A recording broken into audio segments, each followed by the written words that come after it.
Allahumma salli ala Sayyidina Muhammad wa ala ali Sayyidina Muhammad kama sallaita ala Sayyidina Ibrahim wa ala ali Sayyidina Ibrahim fil alamina innaka Hamidum Majid. Hadirin jamaah salat maghrib yang dirahmati Allah Subhanahu wa taala, bersyukur kita kepada Allah Subhanahu wa taala dengan mengucapkan alhamdulillahirabbil alamin. Salawat kepada Nabi Muhammad sallallahu alaihi wasallam. Allahumma salli ala Sayyidina Muhammad wa ala ali Sayyidina Muhammad. Alhamdulillah jamaah yang dirahmati Allah Subhanahu wa taala, seperti biasa setelah salat maghrib di hari Jumat malam Sabtu kita melaksanakan kajian rutin tentang fikih insyaallah, yang mana pada malam hari ini akan disampaikan oleh Al-Mukarram Al-Ustaz Tengku Halim. Dan alhamdulillah guru kita telah berada bersama kita pada malam hari ini. Kepada Ustaz Tengku Halim kita persilakan.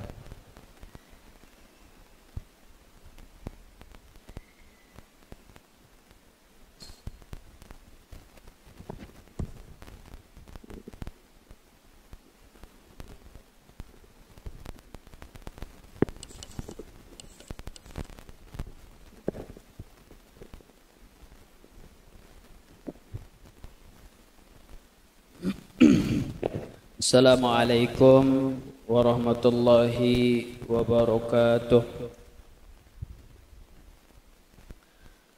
Alhamdulillahi rabbil alamin. Allahumma salli ala Sayyidina Muhammad wa ala alihi wa sahbihi ajma'in, amma ba'd. Segala puji syukur bagi Allah Subhanahu wa taala. Salawat dan salam bagi Rasulullah sallallahu alaihi wasallam. Alhamdulillah malam hari ini kita diberi nikmat dan rahmat oleh Allah Subhanahu wa taala. Semoga kita senantiasa berada dalam taufik hidayah Allah agar kita menjadi hamba yang taat, hamba yang diridai oleh Allah Subhanahu wa taala. Amin ya rabbal alamin. Para jemaah sekalian yang dirahmati Allah Subhanahu wa taala, jadi pembahasan kita pada malam hari ini yaitu kita balik ke awal pembahasan masalah taharah. Kemarin kita bahas sedikit masalah solat. Kini kita balik ke awal taharah. Bismillahirrahmanirrahim. Taharah ni, taharah ataupun bisa diartikan di dalam bersuci. Taharah itu ada dua. Ada taharah hissiyah namanya, ada taharah ma'nawiyah. Kalau taharah hissiyah ini adalah membersihkan anggota tubuh ataupun tubuh kita daripada najis ataupun kotoran. Itu namanya taharah hissiyah. Ada taharah ma'nawiyah. Taharah ma'nawiyah ini adalah membersihkan hati daripada penyakit hati. Kedua-dua ini wajib dipelajari. Kita wajib mempelajari bagaimana cara mensucikan diri kita daripada najis ataupun kotoran, dan kita wajib mempelajari bagaimana caranya mensucikan hati kita daripada suatu kotoran hati. Apa kotoran wajib dibersihkan? Luar wajib dibersihkan, di dalam juga wajib dibersihkan. Maka untuk membersihkan hati ini kembali kaget pembahasannya masalah tasawuf. Masalah tasawuf. Makanya ilmu tauhid, ilmu fikih, ilmu tasawuf itu tidak bisa terlepas. Ketiga-tiganya merupakan fardu ain. Itu wajibnya secara pribadi. Adapun kalau seandainya mensucikan tubuh kita daripada najis, maka di sini kaget ada terbagi kepada dua. Ada yang membersihkan dihukum kepada ainiyah. Maksud ainiyah ini membersihkan tubuh kita daripada benda najis. Contoh tangan kita kena tai cicak, kita bersihkan. Itu namanya taharah ainiyah. Sementara membersihkan tubuh daripada yang najis secara hukmiyah. Bagaimana najis secara hukmiyah? Itu membersihkan tubuh kita daripada hadas. Kalau ainiyah tadi membersihkan tubuh kita daripada najis, kalau hukmiyah membersihkan diri kita daripada hadas. Maka membersih diri daripada hadas, kalau hadas kecil tentu dengan berwuduk, kalau hadas besar tentu dengan mandi wajib. Dan alat daripada yang dipakai untuk bersuci ini bisa daripada air, bisa nanti daripada tanah, dan juga ada kelanjutannya pembahasan masalah sama. Ini masih dalam kategori yaitu taharah. Tapi taharah secara umum tidak hanya mengarah kepada taharah yang hisiah membersihkan badan daripada najis, tetapi taharah juga diwajibkan mempelajari yaitu taharah yang maknawiyah, membersihkan diri kita daripada penyakit hati, membersihkan hati daripada penyakit hati. Dua-dua ini wajib dipelajari. Masalah fikih wajib dipelajari, masalah tasawufnya juga wajib dipelajari. Maka yang pertama di sini kita menggunakan alat air. Maka di sini disebutkan air yang boleh dipergunakan untuk bersuci itu ada 7 air. Ma'us sama, yang pertama air hujan. Air hujan itu boleh. Hujan dalilnya adalah firman Allah Subhanahu wa taala dalam surah Al-Anfal ayat 11 yang berbunyi wa yunazzilu 'alaikum minas sama'i ma'an liyutahhirakum bih. Allah turunkan air daripada langit yang tujuannya untuk bersuci dengan air tersebut. Maka ini dalil daripada air langit ataupun air hujan. Kalau air sumur atau air laut, dalilnya adalah daripada Abi Hurairah. Jadi sahabat pernah bertanya kepada Rasulullah tentang laut. Maka Rasulullah menjawab, huwat tuhuru ma'uhu al-hillu maitatahu. Masalah air laut ni hukumnya suci, menyucikan. Boleh digunakan untuk berwuduk, boleh digunakan untuk bersuci. Dan bangkai daripada binatang laut, maka hukumnya suci. Bangkai ikan itu suci, boleh dimakan walaupun bangkai. Sementara yang selanjutnya air sungai, air sumur, air mata air, air salju dan air embun, maka kembali kepada surah Al-Anfal tadi ayat 11. Karena semuanya itu manazala minas sama. Itu sesuatu turun daripada langit. Nah, air embun turunnya dari langit, air salju turunnya dari langit. Cuman bedanya kata para ulama, kalau air salju nih dari atas turunnya cair sampai di bawah keras, membeku. Kalau air embun dari atas beku sampai ke bawah cair. Nah, itu bedanya salju dengan air embun. Ini dari segi tempat, maka air terbagi kepada 7. Air hujan, air sumur, air sungai dan lain sebagainya, 7 yang kita sebutkan tadi. Kalau dari segi sifat, air ini ada terbagi kepada 4. Yang pertama yaitu tahirun mutahhirun ghairu makruh. Air ini suci dan dia menyucikan, dan hukum kita memakai air tersebut untuk bersuci tidak makruh. Ataupun bisa kita sebut dengan air mutlak. Maka hukum mempergunakan air ini untuk bersuci maka tidak makruh. Ada yang kedua tahirun mutahhirun makruh. Yang kedua, sifat air dia suci, bisa menyucikan sesuatu yang lain, dalam arti kata bisa kita pergunakan untuk bersuci, tetapi hukum memakai airnya makruh. Maka air yang hukum memakainya makruh ini itu adalah termasuk air musyammas. Salah satunya air musyammas. Air musyammas ini seperti apa? Air yang hangat, air yang panas sebab terjemur di matahari. Jadi panasnya sebab terik matahari, tetapi memiliki beberapa syarat. Salah satunya syaratnya air ini memang sangat panas. Yang kedua, air pada tanah yang dimurkai Allah. Oke, salah. Kalau air musyammas nih Syaratnya salah satunya yang pertama memang di negara yang sangat panas. Yang kedua dia bertempat pada tempat yang berkarat. Apa ya kalau dulu drum apa tuh orang bikin aspal tuh, itu kan berkarat itu. Kalau wadahnya itu maka makruh kita pergunakan. Tapi kalau seandainya wadahnya sesuatu yang tidak berkarat maka tidak makruh.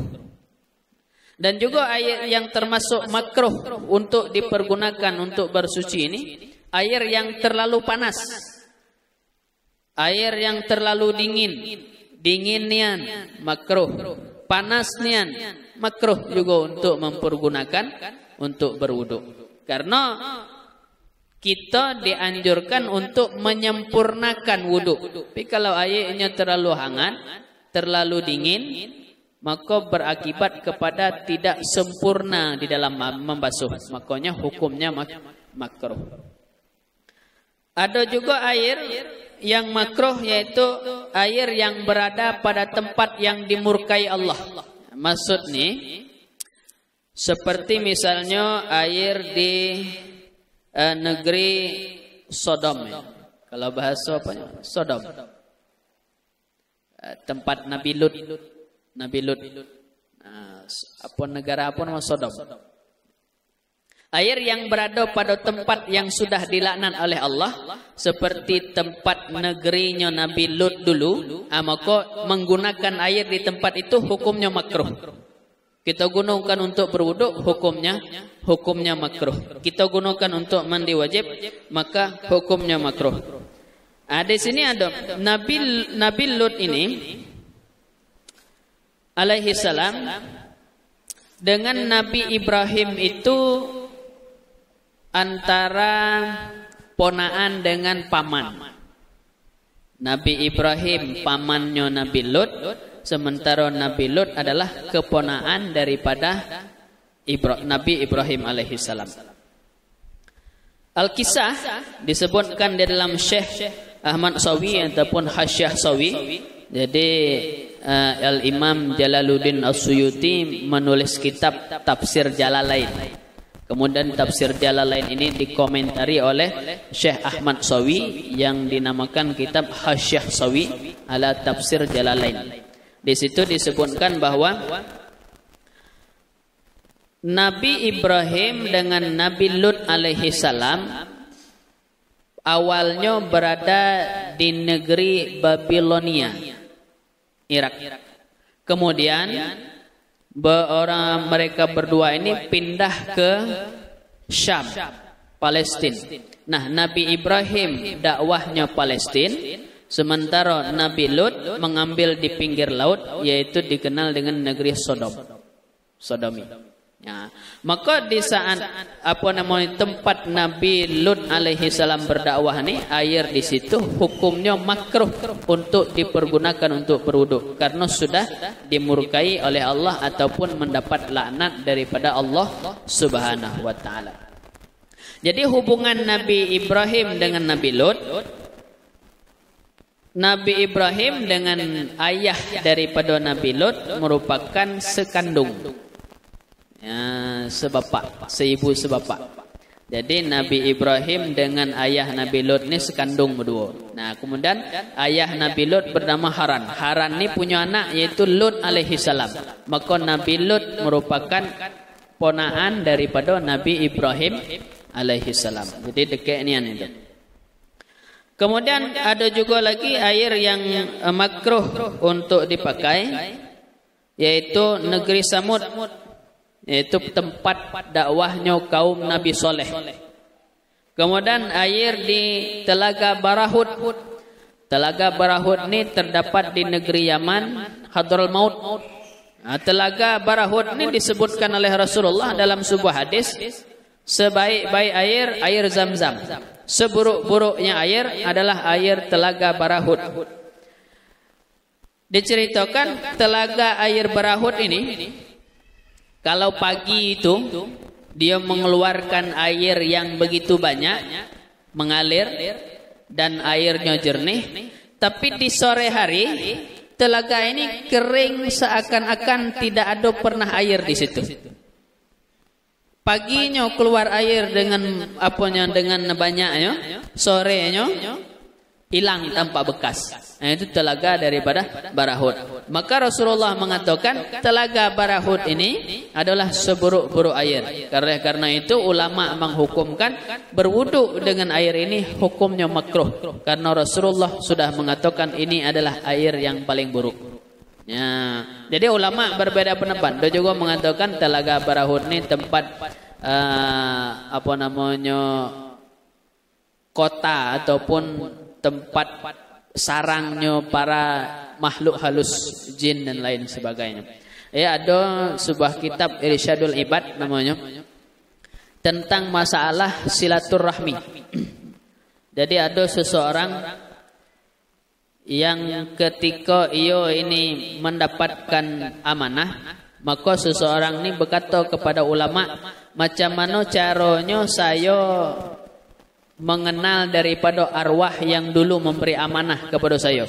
Maka kata para ulama, pergilah kepada sumur Zam-Zam, panggil nama orang tu 3 kali. Kalau dia baik, dia menjawab dari situ. Maka tengah malam pergi situ panggil, ya Fulan bin Fulan, tapi tak ada yang menjawab. Kemudian pergi lagi ke ulama ini mengatakan, pergilah ke telaga Barahud, panggil namanya 3 kali. Kalau adanya situ, berarti dia bahagian daripada orang yang tidak baik. Maka ulama mengatakan telaga Barahud tempat arwah-arwah yang tidak baik. Nah, makanya Rasulullah mengatakan telaga Barahud itu syarrul ma', seburuk-buruk air. Kemudian ada yang ketiga, yaitu air di negeri Babilonia.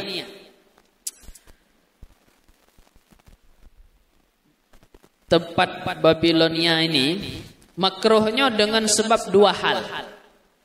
Yang pertama dengan sebab kisah daripada malaikat Harut Marut, itu terjadinya di negeri Babilonia. Yang kedua, karena punca daripada sumber daripada sihir yang ada di dunia ini itu dari negeri Babilonia. Jadi cerita Harut Marut itu terjadinya di negeri Babilonia. Sumber sihir di dunia itu tempatnya di Babilonia. Nah, makanya air yang ada pada negeri Babilonia ini, maka hukum mempergunakan adalah makruh karena tempat yang terlaknat itu tadi. Nah, jadi kalau nak mencari kisahnya, silakan ditengok dalam tafsir Bughawi, ya, seperti tafsir Bughawi, yaitu tentang masalah surah Al-Baqarah ayat 102. Nah, ini ada kisah malaikat Harut Marut, malaikat yang pernah dikasih nafsu oleh Allah. Malaikat ini kan tidak ada punya nafsu, tetapi Harut Marut ini dikasih nafsu oleh Allah. Maka ada ceritanya di dalam surah Al-Baqarah ayat 102 tentang kisah Harut Marut.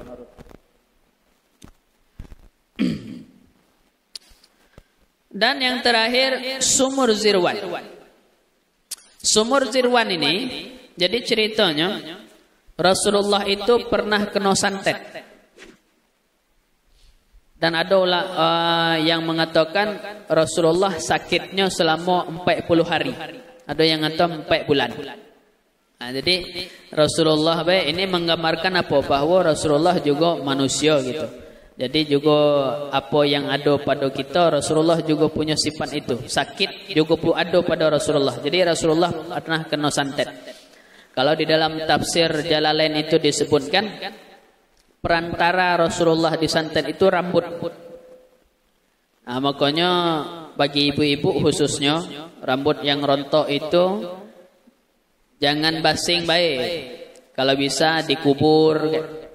Dan juga itu secara takut disihir, ya. Kalau secara hukum fikih, sesuatu yang haram hukumnya di saat dia berada pada tubuh, maka di saat dia terpisah daripada tubuh juga haram untuk dilihat. Rambut di ketika ada pada tubuh perempuan haram untuk kita lihat. Di saat dia terpisah daripada tubuh perempuan tetap masih haram untuk dilihat. Nah, makanya bagi ibu-ibu hati-hati itu rambut jangan diletak basing baik. Karena dari segi hukum fikih kena kalau seandainya dilihat dari segi sihir menyihir juga bisa dijadikan sebagai perantara. Upat daripada Rasulullah di saat kena sihir itulah qul a'udzu birabbin nas. Salah satu asbabun nuzul daripada qul a'udzu birabbil falak ataupun 3 kul itu adalah sebab daripada ketika Rasulullah kena sihir. Ya, jadi perantara sihir yang disihir Rasulullah ini dia kan kalau ilmu dukun itu pakai perantara. Dia nak nyantet kita, dia punya perantara. Kadang melalui foto, kadang melalui rambut, kadang melalui ini. Nah, perantara itu ditaruh oleh penyihir ini di sumur zirwan namanya. Makanya sumur zirwan ini apabila dipergunakan untuk berwudu hukumnya makruh. Karena juga termasuk air yang mendapat laknat gitu. Yang terakhir yaitu air yang makruh adalah air musyammas tadi, yaitu air yang panas sebab terik matahari. Salah satu syaratnya adalah seperti dipakai ketika panas. Kalau nyala dingin itu tidak masalah, dan juga memang berada di tempat yang panas. Kalau dalam kitab itu disebutkan seperti terjemur di negeri Yaman. Mungkin kalau di kita Indonesia ini tidak ada air musyammas dah. Karena cuacanya standar-standar baik. Ya, gitu. Wallahu alam bisawab. Jam berapa azan? Azan jam berapa?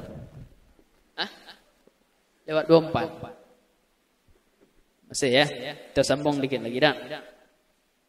Kemudian wasalisu tahirun ghairu mutahirin wa ma'ul mustamal. Yang ketiga ada air dia suci. Dalam arti kata kalau air ini suci boleh diminum, tetapi tidak menyucikan, tidak bisa dipergunakan untuk bersuci. Air ini tidak bisa kita gunakan untuk berwudu, tidak bisa kita gunakan untuk mandi wajib, yaitu air mustamal namanya. Bagaimana air mustamal? Air mustamal adalah air yang sudah pernah kita pergunakan untuk sesuatu yang wajib. Seperti membasuh wajah pada kali yang pertama. Yang wajib kan itu. Maka percikan daripada wajah, membasuh wajah pada yang pertama kali, itu adalah air mustamal namanya. Ataupun tetesan daripada membasuh najis. Kita membasuh najis di tangan.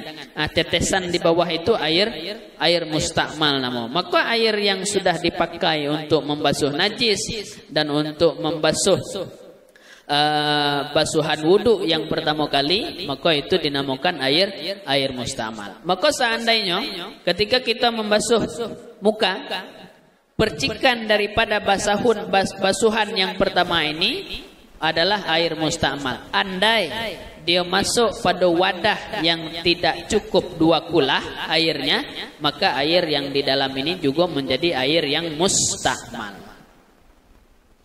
Kebanyakan yang terjadi di WC, di kamar mandi, di WC, sama dengan WC kita kan kecil-kecil, embernya tuh kecil-kecil. Kita masukkan air. Ketika kita membersihkan, bersuci dengan air yang ada dalam ember ni, apabila percikan daripada kita bersuci itu masuk dalam ember, maka air tersebut dihukum kepada air mustakmal, tidak boleh dipakai untuk yang kedua kalinya. Nah, itu kalau seandainya kondisi wadah air yang seperti itu. Tapi kalau seandainya wadah airnya 2 kulah dan airnya sampai 2 kulah ataupun melalui keran, maka tidak ada mustakmal. Nah, itu kalau air mustakmal. Makanya hati-hati kalau seandainya kita berwudu yang wadah daripada tempat berwudu tersebut tidak cukup 2 kulah airnya. Wallahu a'lam bishawab. Kira-kira ada pertanyaan?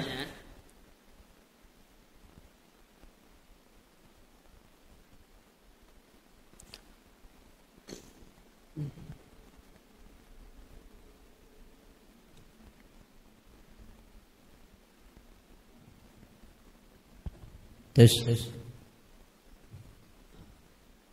Assalamualaikum warahmatullahi wabarakatuh. Ustaz, numpang tanya Ustaz. Ini masalah najis Ustaz. Andai kata ada tai cicak jatuh di badan kita atau tai burung kena di badan, apakah itu kategori batal wuduknya? Apa cukup dicuci baik di tempat tertentu tu Ustaz? Terima kasih Ustaz. Apabila tubuh kena daripada najis, maka tidak membatalkan wuduk, tetapi cukup membersihkan daripada tempat yang terkena najis. Jadi basuh, kena tangan cukup dibasuh, kena baju ya cukup dibasuh, kena sini cukup basuh sini, sudah basuh sah untuk digunakan untuk solat balik. Nah itu kalau kena najis. Jadi tidak perlu berwuduk karena terkena najis tidak termasuk membatalkan wuduk. Allah alam.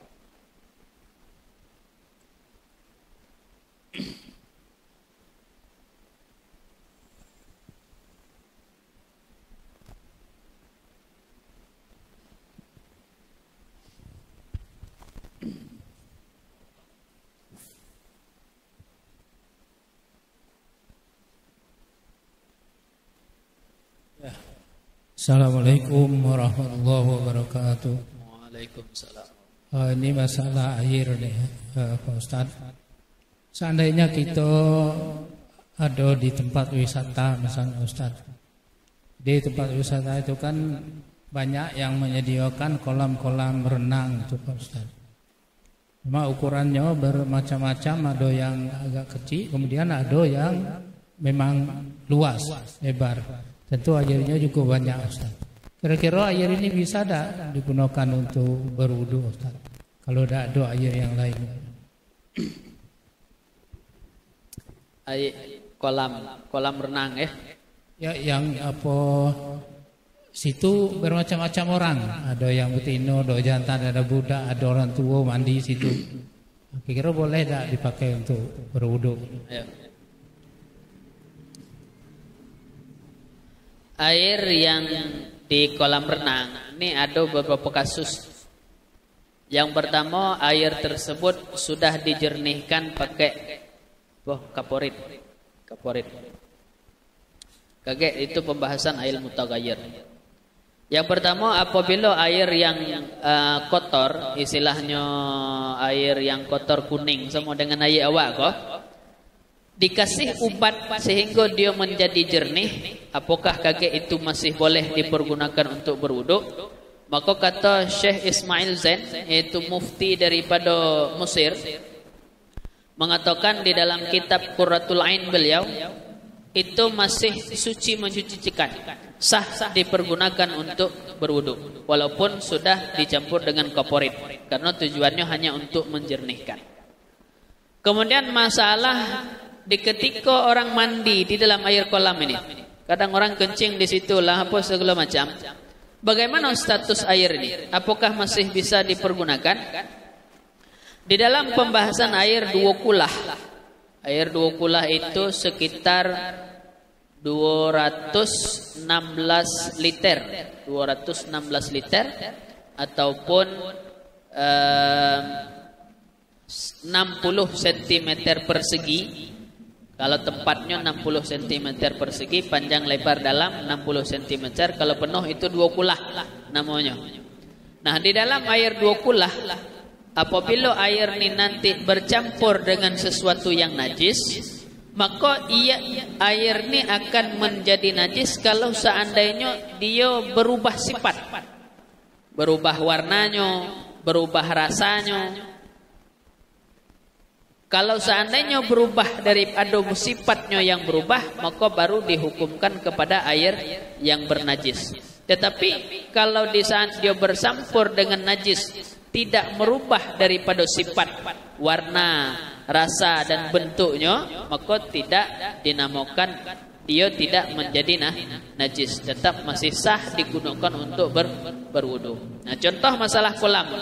Dengan sebab ada orang mandi di situ, berubah tak warnanya? Oh, tak berubah. Rasanya berubah tak? Oh, tak juga berubah. Maka berarti baunya juga tidak berubah, maka masih sah digunakan untuk berwudu. Tapi kalau seandainya berubah daripada tiga sifat itu, warnanya misalnya berubah, ataupun rasanya, ataupun baunya, maka di saat itu dia menjadi air yang bernajis, tidak boleh dipergunakan untuk berwudu. Allah alam.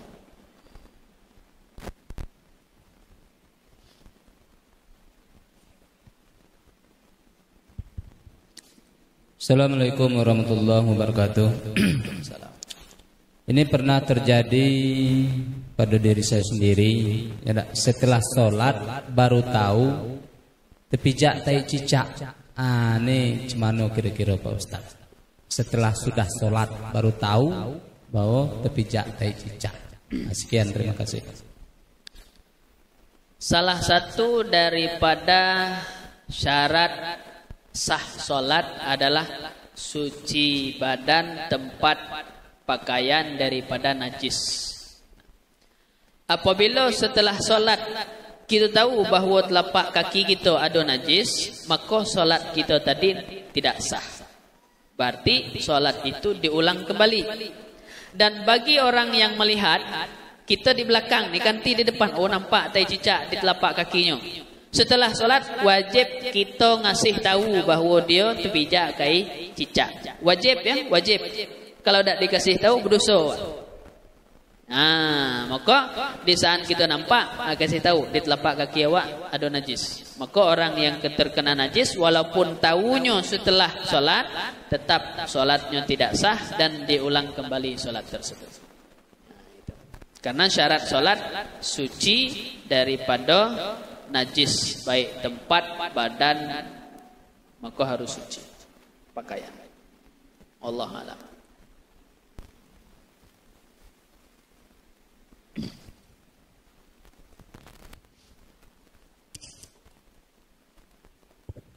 Bismillahirrahmanirrahim. Assalamualaikum warahmatullahi wabarakatuh. Waalaikumsalam. Tanya Ustaz. Dulu waktu saya mondok dulu ada Tengku juga kan, Tengku ada alumni dari Aceh juga. Beliau tuh pernah nyuruh kami itu nyari di kitab I'anah itu bahwasanya kita boleh sholat jenazah tanpa melaksanakan wudu. Gimana? Melaksanakan jenazah ada pakai wudu. Kira-kira Ustaz pernah dengar apa boleh apa tidak gitu kayak gitu. Di dalam pembahasan jenazah, di setiap memang ada pendapat, tetapi pendapat tersebut disebut pendapat yang syad, tidak diterima. Kenapa? Dikarenakan salah satu syarat daripada solat bersih daripada najis, harus suci. Di dalam kasus jenazah, orang yang solat harus suci daripada najis ataupun hadas. Orang yang mati pun harus bersih daripada najis dan hadas. Di dalam syarat solat semuanya disyaratkan bersih daripada najis. Maka ulama mengatakan solat jenazah pun wajib bersih daripada najis dan hadas. Ada pendapat itu, tapi pendapat itu syad, tidak diterima. Dikarenakan kita harus bersih daripada najis dan hadas di saat melakukan solat. Jenazah juga bahagian daripada solat. Maka tidak sah solat kalau tidak ada wudu. Nah itu. Dan Allah. Ini masalah solat juga Ustaz. Kita solat misalnya, pas ketika lagi ruku bacaannya kan subhana rabbiyal azimi wa bihamdi. Tetapi pas ketika ruku kita membaca subhana rabbiyal a'la, terpindah gitu. Pas ruku tu baca subhana rabbiyal a'la. Pas ketika sujud nanti positif kita baca subhana rabbiyal a'la lagi. Apakah itu dianjurkan juga kita untuk melaksanakan sepertinya sujud sawi? Karena tadi posisinya kita juga lupa. Gitu. Kalau sunnah kauli itu kan sunnah kauli ya, tidak masuk rukun kauli. Kalau sunnah kauli yang terpindah, maka tidak sunnah sujud sahwi. Kecuali yang terpindah itu rukun kauli. Macam mana terpindah rukun kauli? Di at-tahiyat kita baca Al-Fatihah. Bismillahirrahmanirrahim. Alhamdulillahirabbil alamin. Terpindah rukun kauli baru sunnah sujud sahwi. Tapi kalau sunnah kauli yang terpindah, tidak sunnah sujud sahwi. Seperti tertukar subhana rabbiyal a'la dengan subhana rabbiyal azim, maka tidak sunnah sujud sahwi. Yang sunnah yang terpindah adalah rukun kauli. Di tegak kita baca at-tahiyat ataupun di tahiyat kita baca al-Fatihah, baru sunnah sujud sahwi. Wallahu a'lam. Ya. Berarti kalau rukun kauli jadinya posisinya ya. Rukun kauli yang harus kita laksanakan itu sujud sahwi itu ya. Dan juga Ustaz, ketika kita lagi sholat, kita sholat misalnya nih sholat zuhur lah, kan? Jadi kan dak zihar dah itu sholat zuhur. Karena di posisi kita sebagai makmum tadi ini, dalam arti kata tuh kita takbir serempak imam. Tetapi karena imam ini cepat tadi, sehingga Al-Fatihah yang kita baca ini tidak sudah ada. Itu apakah sholat kita masih dikategorikan sah ataupun tidak? Karena tadi itu Al-Fatihah itu kita tadi tidak sampai sudah gitu. Definisi mengikuti imam bukan harus serempak ruku dengan imam, bukan harus serempak sujud dengan imam. Tetapi kita mengikuti apa yang dilakukan oleh imam walaupun kita terlambat. Oh, imam lo ruku, kita belum go ruku masih baca Al-Fatihah. Kakek imam tegak kita baru ruku, tetap masih dikira kita sebagai makmum. Jadi masalah Al-Fatihah nih, di saat kita belum selesai membaca Al-Fatihah, imam sudah ruku, maka kita tetap wajib menyelesaikan Al-Fatihah. Selesai baru ruku. Kalau masalah penjelasan yang di saat imam ruku, kita langsung ruku walaupun setengah baru Al-Fatihah yang terbaca, itu pembahasan tentang orang masbuk. Kalau bukan orang masbuk, maka pembahasannya termasuk kepada orang yang lambat bacaan. Orang yang lambat membaca, imam ruku tetap dia menyelesaikan Al-Fatihah. Karena Al-Fatihah adalah rukun. Makanya kita sebagai imam itu harus mengerti kondisi itu. Apalagi sholat zuhur, sholat asar. Kadang yang memang apakah imam ini langsung ke Al-Fatihah dia, ataupun memang cepat membaca sehingga kita tuh jangankan nak membaca surah Al-Fatihah beda dah selesai nyala ruku. Maka imam harus mengerti ini yang sunnah harus dilakukan itu. Orang yang meninggalkan surah hukumnya makruh. Orang yang meninggalkan iftitah hukumnya makruh. Nah, jadi kita tetap menyelesaikan Al-Fatihah, kakek kita ikut ruku dengan imam. Kalau tidak selesai Al-Fatihah, tidak sah salat. Wallahu a'lam. Dah? Sudah, wallahu a'lam bisawab. Jadi sekian dapat saya sampaikan. Akhirul kalam. Assalamualaikum warahmatullahi wabarakatuh.